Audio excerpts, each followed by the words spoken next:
Here you can see where the belt slipped and some ribs on the pulley are exposed. The belt actually cut itself off. If we look at the air conditioning compressor, you can see that it's forward. I'm sorry, it's on the back side, and for the power steering pump it's on the front side. So there's definitely an alignment issue going on, and the belt cut itself off, which is also evident by the hood insulation being damaged, where it flung itself off into oblivion. It's on the highway somewhere. So changing the power steering pump on a Jeep Grand Cherokee with a V8 engine. For most cars it's located on the top side and relatively easy access. The way we'll be getting to it is we'll just be removing the airbox to get at it from the side. And if there's a reservoir is off to the side, if it's remote, then the power steering pump is usually located on the bottom of the car, and you have to go at it from underneath. But on this car it's right on top. Just a little bit of reaching. I'm going to work around the hot leg of the radiator hose, and the steering unit is right down here, so everything should be easily accessible. So as you can see, with the airbox removed, we have easy access to the lines and the pump. And what's really strange with Chrysler's, this car in particular, is when I was fitting to see whether it was a 13 millimeter or half inch, the half inch actually fits better. The 13 millimeter is a little sloppy. So what I'm saying is, be careful, because I think there's a mix of bolts, metric and standard, on some of these Chrysler products. So kind of beware. But as you can see, we got a nice clean shot. I'm going to put something underneath the vehicle to catch any drippings, and we'll start removing.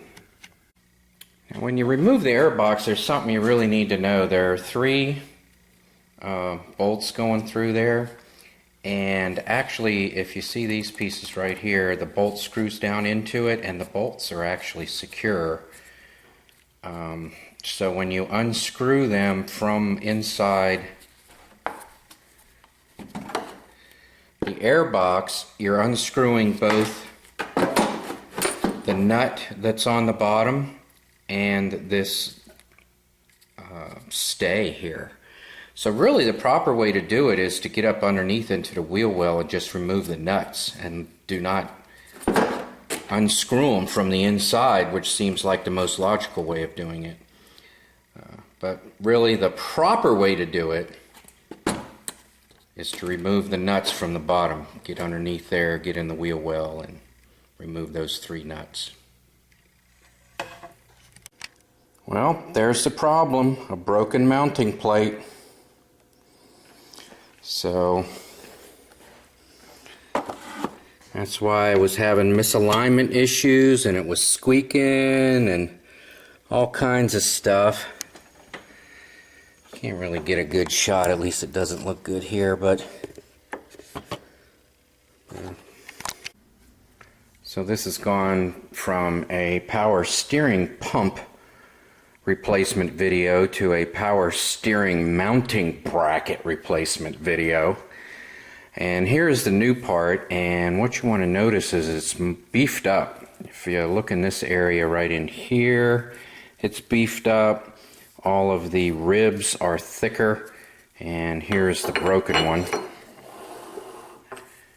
So the broken one broke into 3 pieces, and for example, you can see how beefier the new one is. They added the letters AB after the part number to show that it's been superseded. Perhaps they've been having some issues with it. I know at least one person where I work was having the same problem, a squeaky belt, and he says his mechanic couldn't find it. And I don't know if I mentioned it earlier in the video or not, because I do my video in takes, in bits and pieces. I've been chasing this problem down for a very long time, I hate to admit. Wasted a lot of money on new belts and different things trying to fix it. Tensioner, idler pulley, water pump. Yeah, just never could figure it out until I saw the piece was broken when I was messing with the power steering pump. So, new one, much more beefed up. Let's put it in place. So here's the schematic.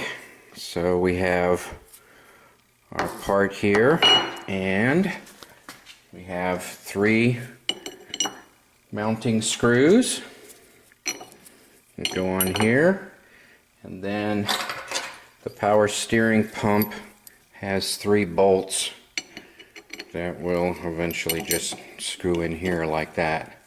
So that's how that works. Gosh, it was more work setting up the lights and the camera than it was to mount the plate. Alright, it's pretty straightforward. It only goes on one way. The flat side goes towards the engine. And there's the side, there's the bottom, and then the 2 sides at the top, kind of like a cross here. So just get one of these started. Hopefully I'm not too much in the way. Looks like I am. Get that one started. Okay. See if I can get this one started. Okay. Get this one started. Remember, when you're mounting something, whether it's tires or valve cover, anything that has a bunch of screws on it, start all the screws before you tighten any of them down, because if you tighten the first one down and it's not aligned, then you can't put in the second one or the third one or the fourth one. So a little tip. Alright, I'll tighten those down. Alright, the pulley has holes in it. It looks like, you know, what you'd think would be lightning holes. Lightning meaning making it have less weight. You can't align the hole up so that all 3 bolts you can have access to all 3 at the same time. So what you do is you put your tool through one of the holes until you get it onto the bolt, and then when you're done with that one, you rotate it around till you're lined up with the other bolt, and then the third one on down at the bottom. Alright, and then you snug the bolts down, torque them down. If you have like a Haynes manual, look up the values and torque them down. Don't over tighten them. You'll break off that little tab there on the front of the engine. You see how the threads are exposed there? It's just a tab. So it's 2 through tabs that the bolt goes through and screws into the mounting bracket. And if you over tighten it, that thing will snap off and you will be hating life, because there goes another $60 down the toilet to get another power steering pump. Alright, there's a couple things about the airbox you should know. And as you would think that you just tighten these bolts down and that would be the end of it, but it's not true. There's actually a plate underneath there that they screw onto. The nut here, actually you need to reach into the wheel well and start these. Hold the bolt steady with your tool and then tighten it up inside the wheel well. That's really the best way to do it, and of course that's the most difficult way. It's the hardest. I don't know how they assembled it at the plant, but it certainly looks like a pain in the butt. Then if you have a 4-wheel drive, there's this hose here. That's the vent for the front differential. That goes on the airbox. There's some little tabs here that they go into. There's 3 of them. It loops around.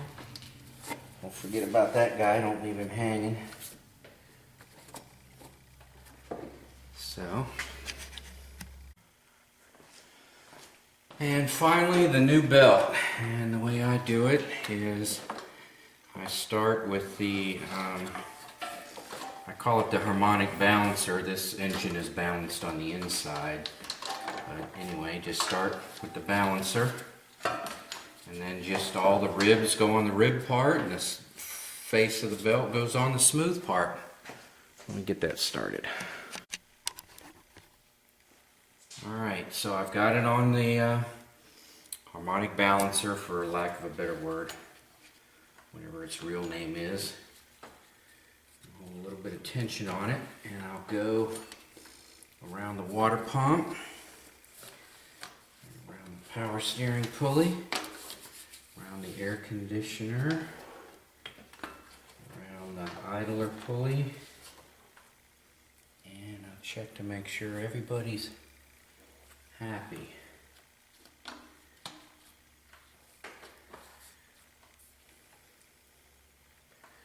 Alright, so now what I'm going to do is I'm going to take it off the alternator, put it around the tensioner, and finish it up. Alright, let's see how easy this goes on camera here.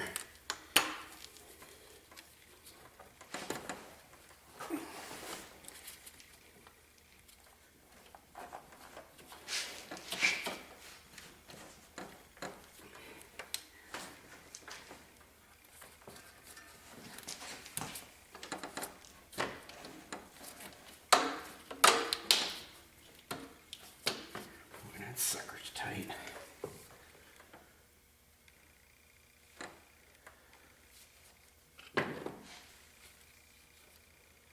All right, belt's on. All right, let's fire it up.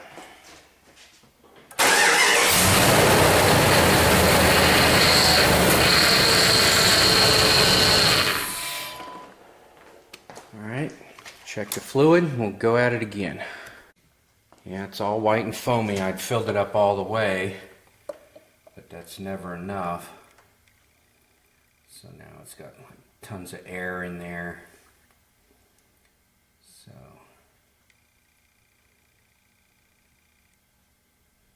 just top it off.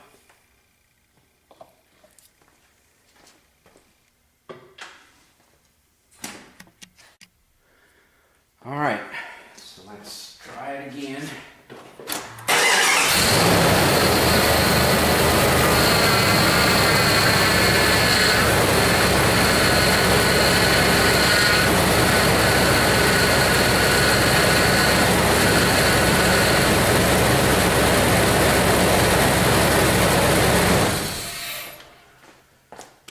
Alright, that sounds good. The belt's not squeaking, the power steering pump's not whining, and I have power steering when I turn the wheels from lock to lock. So I'm going to declare this job done, put away my tools, put this video on YouTube.